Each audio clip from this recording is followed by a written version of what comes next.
que aqui no Brasil existe efetivamente um panorama democrático, ou seja, aquele em que a vontade da população é efetivamente respeitada. E aí nós vamos ver um caso que é extremamente emblemático, porque a gente não vai falar de vontade de quem vai para a rua, de vontade de quem se manifesta, de vontade de quem está em rede social, não. A gente vai falar de vontade manifestada, expressada, inequívoca e formalmente nas urnas aqui no Brasil. Será que isso realmente vale alguma coisa? Por que eu estou dizendo isso? Porque hoje, dia 23 de outubro de 2023, nós estamos comemorando exatos 18 anos da mais recente consulta popular que se fez aqui no Brasil. Dentre as formas de consulta previstas na Constituição, que não são as eleições, são as consultas populares, o plebiscito e o referendo. E nós estamos hoje, exatamente hoje, embora você não tenha visto isso na mídia, você não tenha visto isso repercutir nos grandes jornais, na mídia comercial, sobretudo, nós estamos completando 18 anos do dia em que a população brasileira foi chamada às urnas para responder se queria aderir ao desarmamento ou não. A população brasileira, e isso muita gente desconsidera, foi convocada expressamente no ano de 2005 para manifestar a sua posição sobre o acesso às armas. Nós temos um histórico desarmamentista no Brasil que começa em 1997, com a Lei 9437, a lei lá de Fernando Henrique Cardoso. Mas foi coroada essa lei, essa diretriz desarmamentista, com o famigerado Estatuto do Desarmamento no primeiro governo de Luiz Inácio Lula da Silva, o que hoje está novamente na presidência da República. E lá, no famigerado Estatuto do Desarmamento, se colocou uma disposição em seu artigo 35 que proibia o comércio de armas e munições em todo o território nacional. Simplesmente proibia, está proibido o comércio de armas de fogo e munições no Brasil. Como forma de atenuar essa proibição, o Congresso Nacional resolveu jogar a responsabilidade disso para a população. E aí, em vez de simplesmente impor a proibição, convocou a população às urnas para que ela respondesse a uma questão. A questão era: o comércio de armas de fogo e munições deve ser proibido no Brasil? A população então foi às urnas no dia 23 de outubro de 2005 e respondeu sonoramente, com 64% dos votos, quase 60 milhões de eleitores, que não queria banir o comércio de armas de fogo e munições aqui no Brasil, que o comércio de armas de fogo e munições deveria ser mantido e que, portanto, o interesse do brasileiro era em preservar a possibilidade de ter acesso às armas de fogo, aos seus instrumentos para uma defesa efetiva, uma legítima defesa, uma autodefesa efetiva. Naquele momento, em 2005, o Estatuto do Desarmamento, contendo lá toda a sua estrutura proibitiva, se tornou uma legislação, olha só, obsoleta, porque ela foi construída em cima de uma diretriz de proibição que a população brasileira rejeitou. E rejeitou formalmente, repito. Não estamos falando de pesquisa de opinião, de manifestação nas ruas, de hashtag em rede social, de passeata abraçando lagoa, nada disso. Estamos falando de uma eleição. O povo foi convocado e manifestou nas urnas o seu interesse em manter o acesso às armas.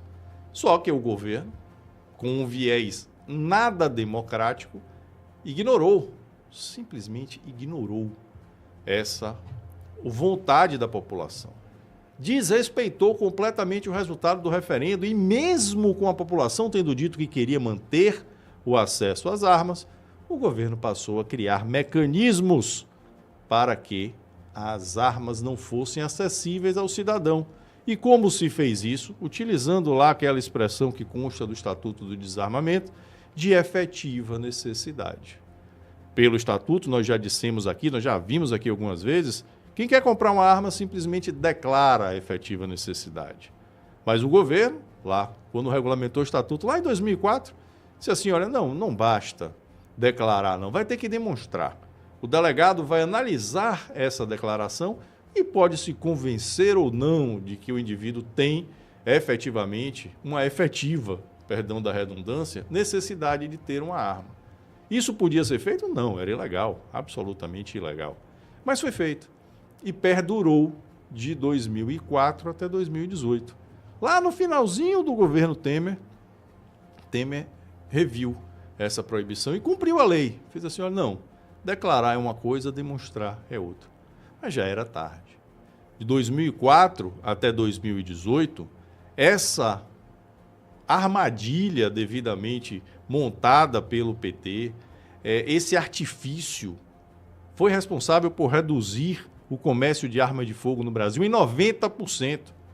90% dos estabelecimentos dedicados à venda de armas no Brasil foram fechados nesse período, simplesmente porque o comércio de armas, embora tenha sido a vontade da população, virou fictício. Se o delegado não se convencia de que alguém tinha a efetiva necessidade de uma arma, não autorizava a compra. Sem compra, ninguém vende, não há comércio. E assim o resultado do referendo foi jogado na lata do lixo. 2018, Temer faz essa correção no final do ano, novembro de 2018. E aí uma demanda reprimida, represada, que estava ali por acesso a armas, começa a ser satisfeita. No governo seguinte, que é o governo de Bolsonaro, o governo seguinte a Michel Temer, Bolsonaro corrige essa distorção e coloca em decreto que são coisas diferentes, como o legislador fez, como consta da lei, declarar é uma coisa, está lá no artigo 4º, demonstrar é outra, está no artigo 10. E aí nós tivemos um aumento exponencial na venda de armas aqui no Brasil, simplesmente cumprindo a lei. E por que houve essa explosão na aquisição de armas? Porque sempre foi a vontade da população. Sempre foi o que a população quis. E não quis, repito, com base em pesquisa do Datafolha, quis com base em uma eleição formal que se fez aqui no Brasil. Era essa a vontade. Só que em setembro do ano passado, a nossa egrégia Suprema Corte resolveu mudar as regras novamente. E disse que, embora a lei diga que são coisas diferentes, embora o estatuto diga que para comprar arma basta declarar a efetiva necessidade e que demonstrar é só para o porte, o Supremo foi lá e disse não. Vamos exigir também a demonstração de efetiva necessidade, mesmo para a mera aquisição de uma arma. E assim, o que era declaração virou demonstração. O governo atual, claro, aderente ao desarmamento, a primeira oportunidade que teve, que foi já no primeiro ato de janeiro deste ano, o primeiro ato assinado pelo atual presidente foi a respeito das armas de fogo, modificou em definitivo essa orientação e disse que agora aqui no Brasil só compra arma quem provar efetiva necessidade. É isso que diz a lei? Não, não é. A lei não diz isso. A lei estabelece requisitos objetivos e uma declaração. Mas o nosso Supremo entendeu que era para alterar a lei, o governo agora regulamenta a lei com base no entendimento do Supremo e aquela vontade que a população manifestou lá em 2005, há 18 anos, portanto, virou letra morta. Eu tenho um artigo que publiquei já há alguns anos, em que eu digo que o desarmamento é o efetivo golpe que se tem aqui no Brasil. Na época do impeachment de Dilma, Dilma alimentou esse discurso petista de que o impeachment dela era golpe. Agora, mais recentemente, manifestações de insatisfação com o governo viraram também acusações de golpe.